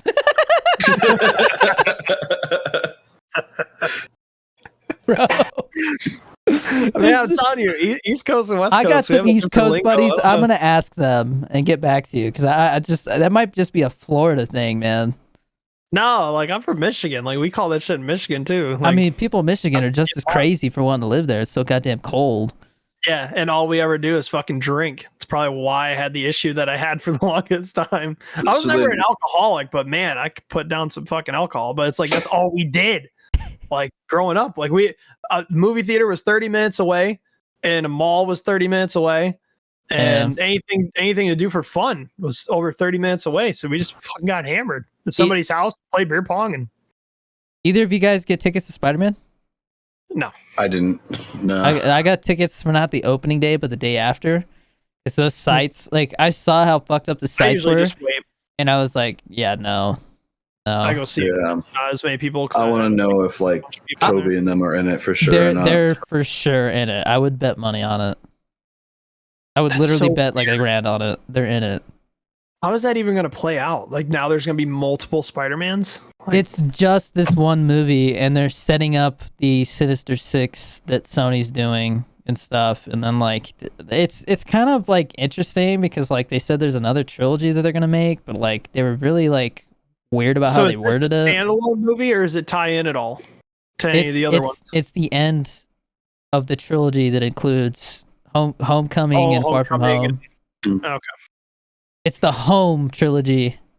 Yeah. So, but I don't know. It's weird because how old is Tom Holland? Like early 20s? Yeah, like 24, I think. He said in an interview that if he's 30 years old and still Spider-Man, 25. He said if he's 30 years old and still playing Spider-Man, that there's an issue. Something's wrong. Yeah. And from what it sounds like he's going to do 3 more movies. So I'm like, he's going to be 30 and still Spider-Man. Because it takes like 2.5 years to make one of these movies. Yeah. You know? I respected that because it feels like the producers and all them are like using him then for like no, you will be Spider-Man. You will be on for 3 more movies. From a career standpoint, I feel like that's him like maybe negotiating like you have to pay me more.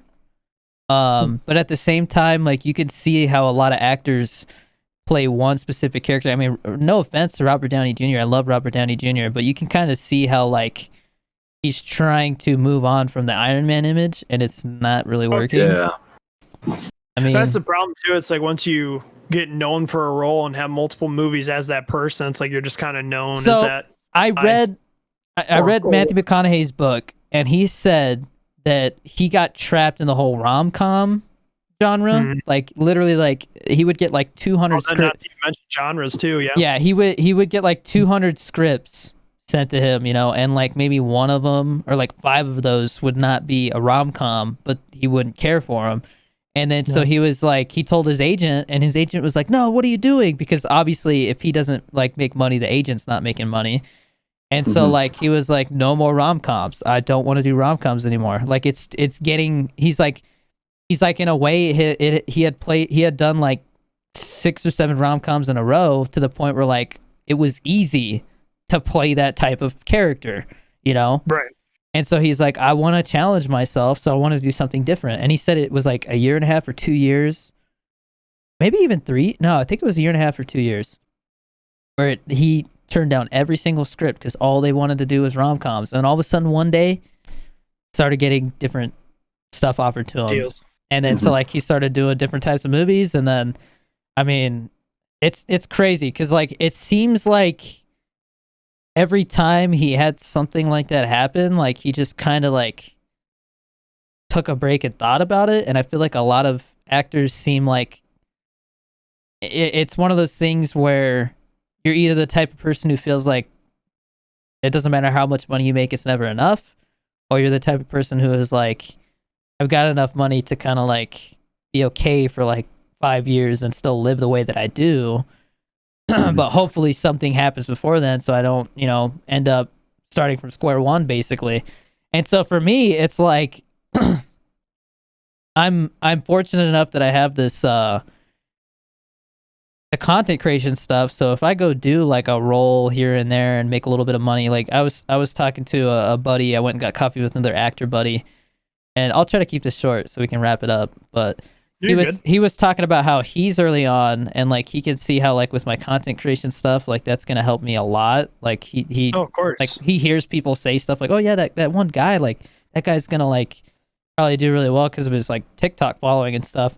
Well, you're already used to being in front of an audience too. I think that's huge. Yeah, but just from like a career standpoint, he was like talking about how like some television show that he got cast reoccurring on, like his agent was basically like renegotiating for the next season, and he's like, it could be like $20,000 an episode for him, and I'm like, that's fucking wild, bro. Wow. And like it's not even like a bad thing to say, but like he's very new, like he's not very well known at all. Like I feel like because he was in the newspaper here like once and stuff like that, like some people would recognize him from a certain show, but like to be like a year and a half, 2 years, and I would say 2 years, I think 2 years into your career, and I think he's like 22 or just turned 22 or something like that, and be making that kind of money from like the roles that he's doing. I'm like, dude, like it's like you don't have to be that successful to make a lot of money as an actor. And so like you can see why there's a lot of actors that never really like have like a breakout role, but seem happy and totally fine with it because they're making good money. Yeah. So, but I guess what I was trying to say is like compared to some other jobs. I guess what I was trying to say though is that a lot of people, it seems like when they get into acting, they get roped into these like typecasting type situations because they need the money and they have to. And so I think in my current situation, at the same time, if you're good in a certain genre, like Jason Statham, for example, could you see him doing like a romantic comedy? Oh yeah, I can see him doing a romantic comedy. I'm pretty sure he's done one. I mean, but realistically though, he's known for action movies and he plays it very fucking well. Yeah, but he's one of my favorite actors. But I guarantee if you asked him, like, if you could play a certain type of role, what would it be? He would come up with some off the wall thing because, like, at a certain point, people start saying things like they are about The Rock and Ryan Reynolds. Those guys are some of the most successful actors on the planet, sexiest men alive, stuff like that. But if you look at it, it's like every role, they're playing the same thing. Like it's Ryan Reynolds is like playing himself in every movie and stuff like that. And people are starting to notice that. It though, too. Yes, but people are starting to say stuff, and it's like, and then he took a break. As soon as I started seeing that in the news, he's like, I'm taking a break. And I'm like, see, he picked up on it. He got and very The true. Rock is one of those guys where I'm like, the guy is like, got things being handed to him left and right, but I feel like at a certain point he's gonna be like, fuck it, I want to do like an Oscar worthy role, because that's the ultimate really challenge, yeah. So but that's the type of stuff I think about, is because like that started early on, like Ryan Reynolds and them, they got into a groove, and then like they just kept taking those same roles over and over, and then now it's like hard to get something other than that, because like from the agent standpoint, they're like, hey, this is working, you're doing well at it, you're making good money, I'm making good money, why would you stop? And so like I said, I feel like Jim Carrey feels that way too, because he's always like more of a comedic aspect in a lot of movies. I think he could do a lot of serious stuff too, because he did the Truman Show. Oh, he's done some serious stuff, but he's said so himself that he feels like at a certain point it became like challenging himself, and he didn't like where he went. Like he didn't like where his mind went when he did that. And I mean, you can see it like with his painting and stuff like that. Like that guy's definitely like, he's a little out there now, and it definitely has to do with like some of the roles he did. Bro, the Grinch movie sounds like pure hell. he said he was like claustrophobic as fuck in that thing, and it took like 6 hours to do the makeup. And then like the days, because it takes so long to do the makeup, they would go overtime all the time trying to get as much time out of that one session of makeup, you know? So like he was in that suit for like fucking 14 hours a day. I like that when he did the mask. Wasn't he always in a mask setup? And but that was like, the thing was like he said it was like, it was like wrapping your body in carpet. Like it was just not comfortable at all. Very claustrophobic. I'm pretty sure he even said that he had like an ex-Navy SEAL guy come in and like teach him like how to go through torture, because that's basically what he said it was. It's like torture. He's like, I don't know if I can finish this movie, and so they had a guy come in and basically teach him how to go through it because it's that shitty. What's crazy too is he ended up killing it. That's like The Grinch is a great movie. Yeah, great you can't see anybody else playing The Grinch for sure, but that's what I love, when actors kill it to the point of like you couldn't see anybody else, like Heath Ledger doing the Joker. You couldn't see at that point after him. You couldn't see anybody filling those shoes. And quite honestly, nobody really has filled his shoes since. I've been watching a lot of YouTube videos when I'm at the gym, like on the treadmill, that have to do with like acting technique and stuff like that. But I feel like I've gotten to the point where I've watched a lot of it, and like not only am I kind of tired of watching the same subject all like a ton and stuff like that, but I started looking more into like the history of acting and like James Dean, Marilyn Monroe, like Marlon Brando, those guys that are considered like the people who made acting what it is now, and like how they changed acting altogether. And it's really fascinating, man, because you go back and look at old movies and everybody was trying to play like a polished version of themselves. So like it was very wooden and like very like over dramatic, you know, and stuff like that. And just, it felt very rehearsed the way they did it. And then people like James Dean and Marlon Brando and all them, they came in and they acted like real people, and like everything felt real. And then that led into like method acting. But like you kind of only hear about method acting when somebody either goes too far with it or they play like an extreme asshole in a movie. You know what I mean? Like they play like a really crazy person, like Daniel Day-Lewis. You know, he's really famous for like There Will Be Blood and stuff, and stuff like that. It's just fascinating to me because listening to like Will Smith talk about method acting and about how to become a character in that sense, you lose part of yourself. And if you do it too much, there's like none of you left. That's scary, man. Like you can see how people go crazy doing that. Oh yeah. And like Heath Ledger, a lot of people say that it was the method acting that did that to him. But they said that that was kind of over dramatized. It was really just he had really bad insomnia, and like one night he just went a little too far with the pills, is what it seems like. But then because you know it happened like months after shooting his role as the Joker, everybody was like, he went crazy as playing the Joker, you know. But no, it's to me it's fascinating to look at like actors and the way they do it and what makes them great and stuff like that. And it really seems like, and I mean, I can't say shit because I haven't been anything like that, you know. But it seems like soon, it seems like acting is one of those things that you either understand or you don't. And I think I understand it to a certain extent, you know, whatever my level is right now. But I do feel like with the right amount of experience and training, you can become really good, you know, maybe not necessarily like the next Leonardo DiCaprio or something like that, but it really just all depends on how much you want to do it. And that's with anything, like I've said time and time again. Yeah, how much time are you going to put into it? Your craft, you know? I think it's a lot of relationship with yourself, you know, and how you like, understand yourself and know yourself and like get why you feel the way you do about certain things and like relate that to a character and stuff. It's very like internally therapeutic. You really have to like let go of that voice in your head that says, no, do this, do that, because it's trying to your brain is always trying to play things safe. It always wants to make sure you're comfortable.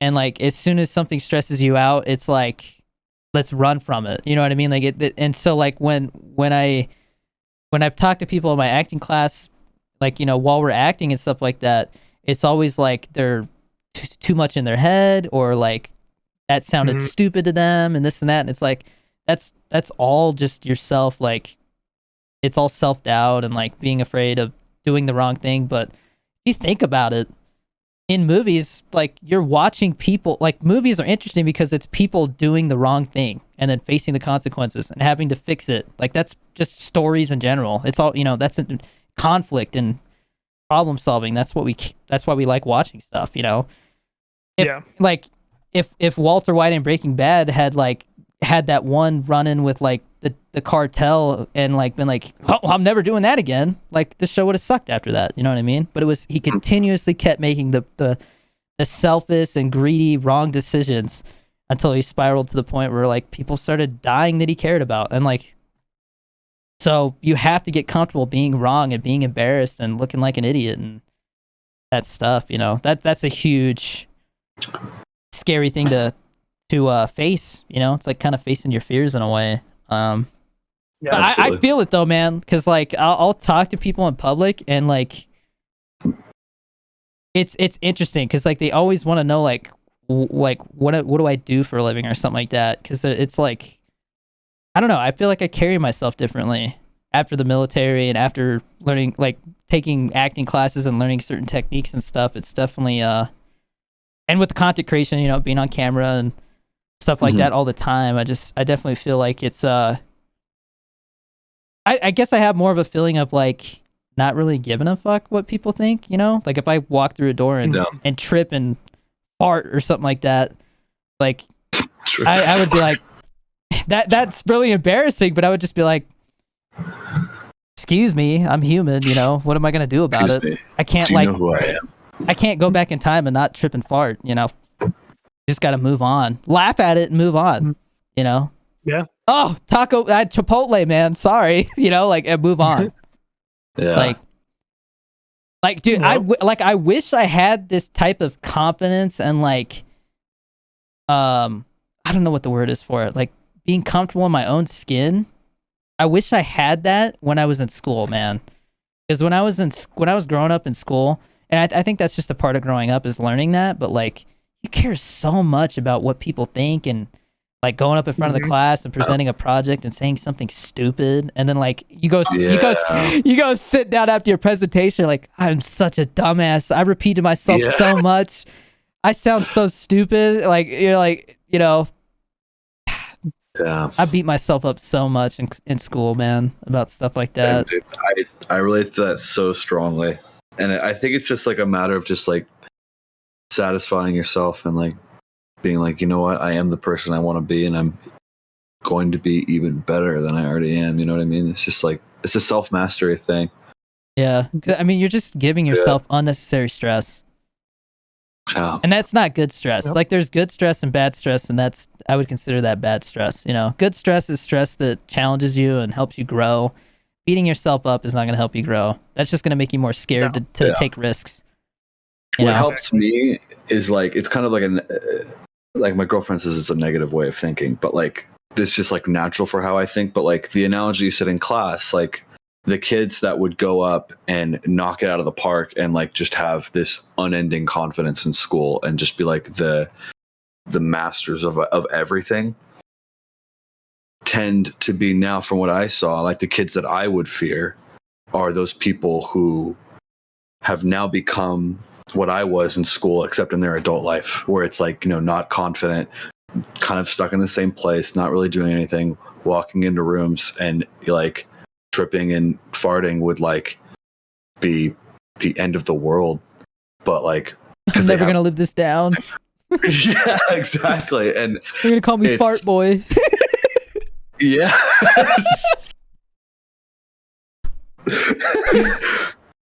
Yeah, but it gives me more confidence to be like, well, I'm glad I like was able to learn from that back then and kind of grow into it now. People who like peaked in high school, like peaking in high school and peaking in like college is like a real thing. Yeah, dude. And, like, that's so. It sounds so bad to say, like, damn, that person peaked in high school, but it's true, man.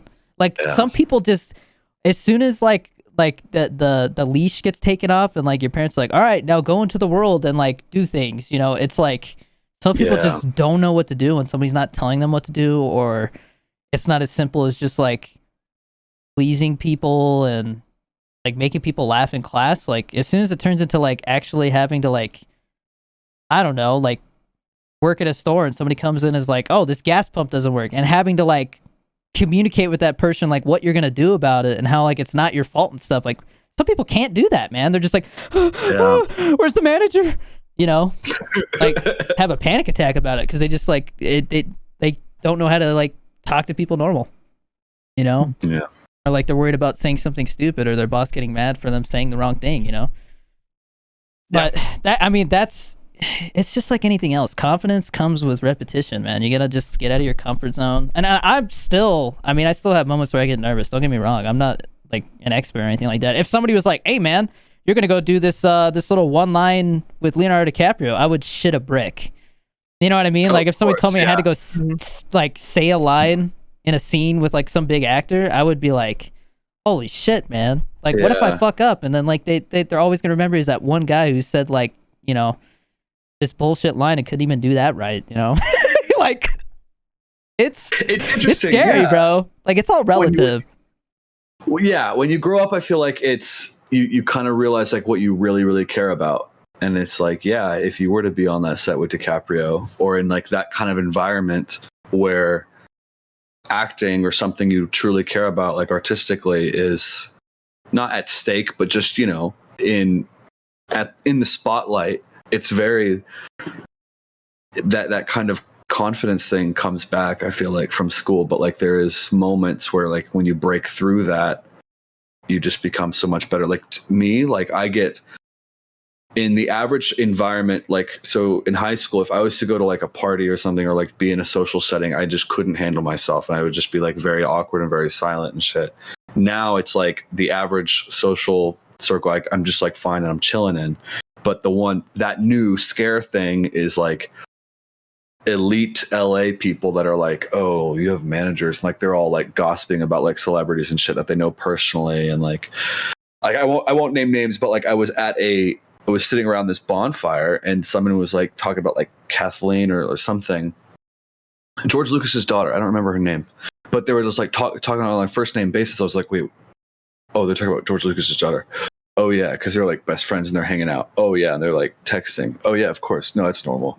But like it was just so very like those environments and stuff are.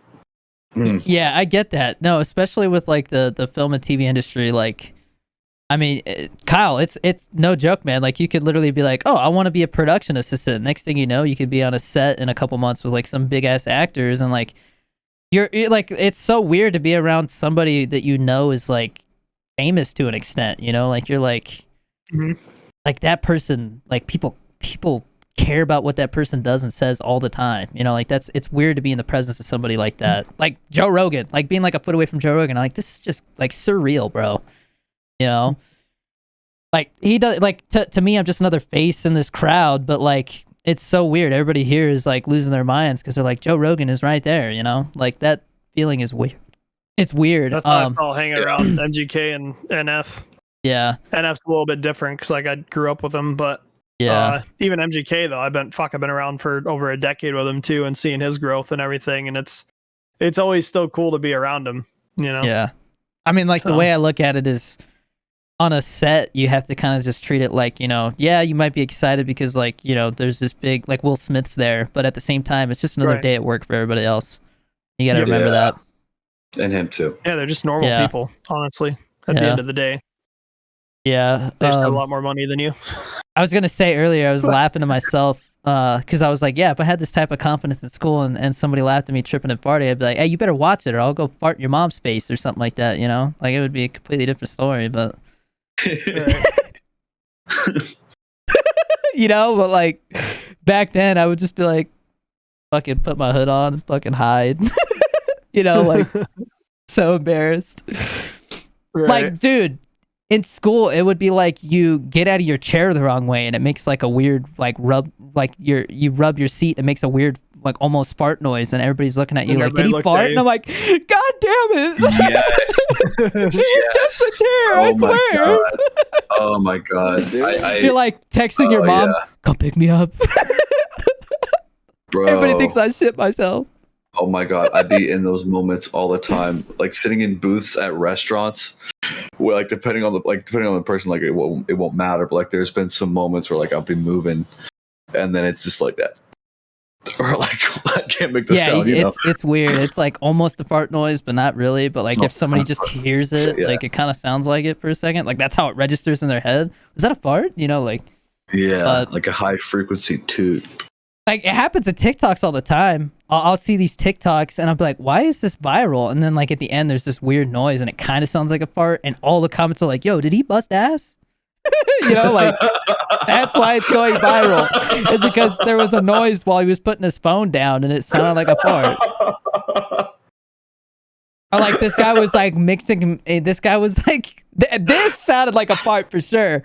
But this guy's like, if your macaroni don't look like this, and dude, it literally looks like bird food that you would give to like a baby bird. It looks gross. Yeah, I'd see that one. And at the end, you just hear this like this little noise, and like everybody in the comments is like, first of all, that looks like grits mixed with like pudding, not macaroni. Oh and second of all, was that a fart?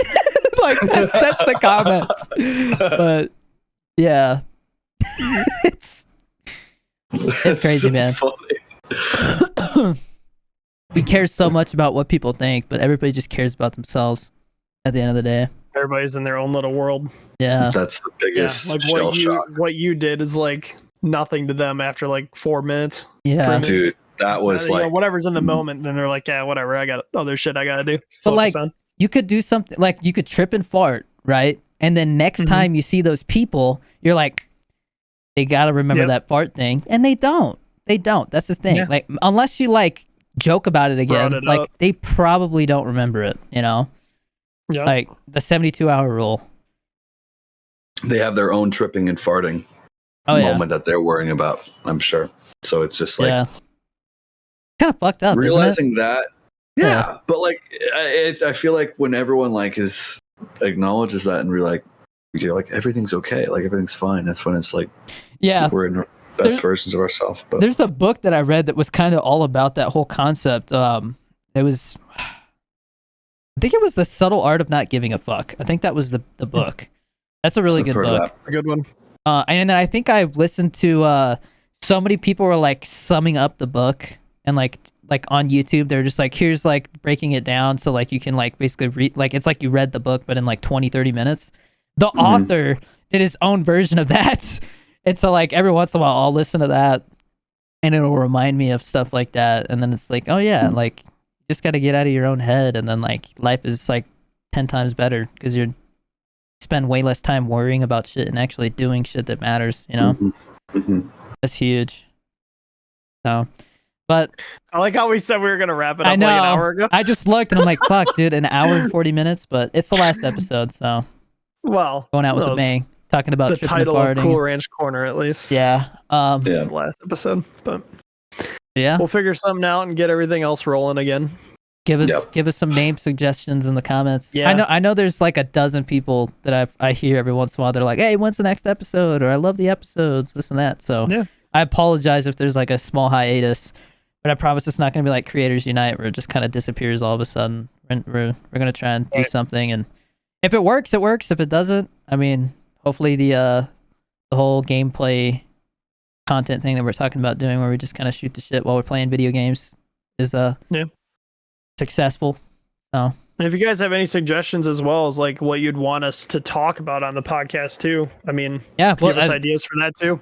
If you like what is something you want to hear about, That's a good idea. Or maybe we should start doing that as like a weekly thing, and then things that you guys want us to talk about, we'll talk about in the next episode. Obviously, you'd have to leave them in the comments under the one, and then we'll get to it in the next episode. But that way, we're hitting stuff that you guys want to actually hear about. Yeah, or maybe like you just want comment could be the topic of the episode. People who I have people like basically on a daily basis when I stream on Twitch come in and like ask for advice about something or ask a question about something that they don't know a lot about and they want to hear our 2 cents about it. You can do that here too. Especially since we're going to be limiting it to an hour-long episode. So I mean, we can get to some key things and boom, then we're done. Somebody's going to be like, Jeannie, my wife cheated on me and this and that. Like they're going to want to know what you want to. Like, I don't know, bro. Just get her some Cheddar Bay biscuits. Just eat some Cheddar Bay biscuits, man. That always makes me feel better. I don't know how I would be able to. Right. Kyle's like, if I were you, I would just go out for a weekend and get plowed. Damn right. Gotta get plowed every now and then, you know? And they can just take it whatever way they want to with that one. It's all up in interpretation there. Hey, I ain't judging. You do you. Yeah, that's ain't that kind of plowed, bud. Promise you that. The first time I heard it, bro. That's the first thing I thought of, though. It's like, oh man. What is the term then? So if you guys are like, if getting plowed means like getting fucked up, you can say getting plastered, getting wrecked, getting. But like, what is it when you're like ripped. Getting plowed? I feel like plowed. I don't know. Plowed is something No, I mean like getting like sexual. To me, it's the same. It's like I hear people saying they get railed or something like that. That sounds to me just like getting plowed. That sounds very similar. Same shit. Yeah. No, so many terms. You know. Pipes, rails. Yeah, my favorite term for it is still laying pipe. It sounds laying pipe. Plumber laying pipe. Have you guys seen the fuck, man, we're still going on. I'm sorry, I have to conclude this. Have you guys seen the guy? Conclude this. I gotta piss. There's a guy on TikTok who will do those things where like he's like the plumber, and the chick's like, "Oh, well, maybe when you're done with that, you can clean my pipes." And he's just like, I mean, I guess I could check the pipes in the bathroom, you know, like, and she's totally it's a whole video where he just plays it off. Yeah, he has a whole like every TikTok or on this account that he does, it's like a different situation, you know, like. Yeah, and it's always like the chick's trying to seduce him, and he's just like, well, and she's like, oh, well, maybe I could come to your place and clean your pipes, and he's just like, well, I'm a plumber, I could just fix my own pipes, you know, like, like why would I do that? Like, oh, I see that. Yeah, you're not a plumber. Yeah. You know, he's like playing off like he's not picking up the sexual. Yeah, like, and then sometimes at the end she'll just be like, "You idiot! I'm asking if you want to have sex with me," and he's like, "Oh," or something. You know, that's how it ends. Like she has to be like blatant about it, but that's funny. I think that's funny. Because like the sayings and stuff, like laying pipe and getting railed and plowed. That's probably where I heard it, bro. That's why I think of that when you said that. But funny. Well, Cool Ranch Corner. All right. Cool Ranch Corner, last episode. Yee. Right. Moving on to greener pastures, I guess. I don't know. Yeah. We'll see you guys again at some point. Maybe with a Patreon or something. We'll see. But we have been talking about that too. Cornered. Everybody who's been watching every episode, because I know there's people who watch the whole thing. Like, we seriously appreciate you. That's the reason why we appreciate it for sure. You are the reason why we want to continue doing a podcast in the first place. So. Exactly. The people that like make comments like referencing funny moments that like happen like 2 hours in. Oh my god, I'm like, wow, that's cool. I love when people stick around to the end. That's super cool. So if you made it this far, it means a lot. Much love. Maybe they should say a code word to let us know that they watched this far. Yeah, if you got plowed. Yeah, so you got plowed in the comments if you skirting community guidelines there, but okay. Nah, it'd be all right. You know that little thing at the top that says, please be respectful and adhere to community guidelines. What? Yes, it's what's the title of this video? Is it like the end of Cool Ranch Corner ? And then parentheses, Kyle gets plowed. Dude, that's what I'm talking about though for content. Like when we're making these gaming videos, it would be stuff like that. Like, you know, Kyle gets plowed. Funny shit like that. And it's just like a picture of you, like Master Chief, like Master Chief holding a snow shovel, or like some bullshit like that. Shit where people are gonna click on it. You know? Yeah, but all right, if you made it this far, comment plowed. Plowed. We appreciate you. Plowed, yeah. Love you guys, and we'll see you in the next version of the podcast, whenever that is. Yeah. Peace. Have a good one.